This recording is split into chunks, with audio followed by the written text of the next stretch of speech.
Let's take a look at setting up your gradebook. One thing that's important to understand is that your assignments page and the gradebook are linked. So what do I mean by that?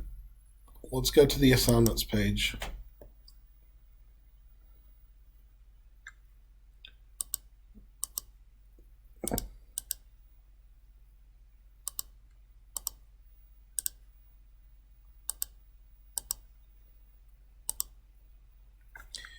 So in your course, you have all of your assignments, and that includes any exams that you create and any discussion assignments that you create.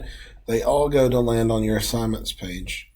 So if you are doing grading by total points, then this arrangement is acceptable.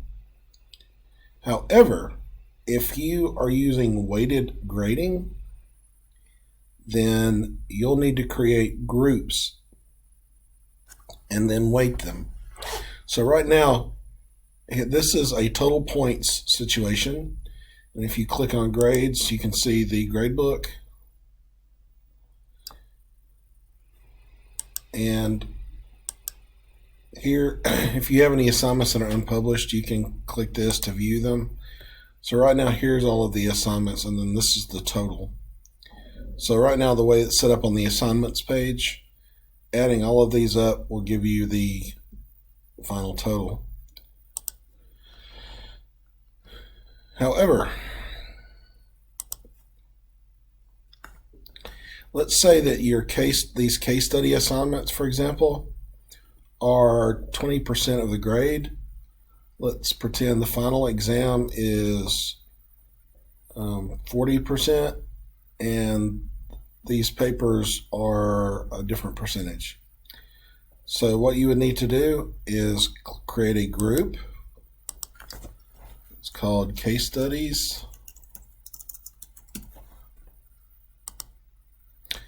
And then grab it and pull it into the group. And then create another group called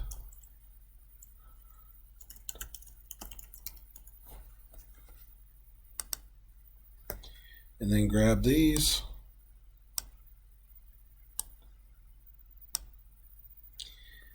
and then create. You can actually change the name of this one.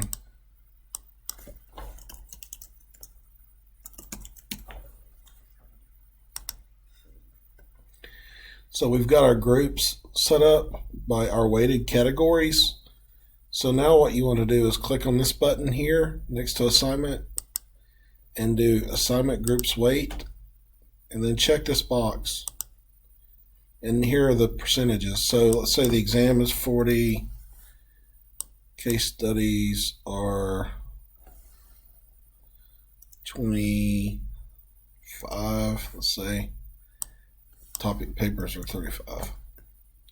It has to equal 100%, so hit save. Once you do that, here are the percentages.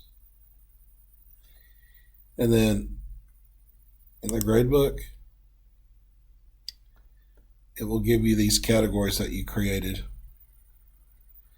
exam, case studies, and topic papers.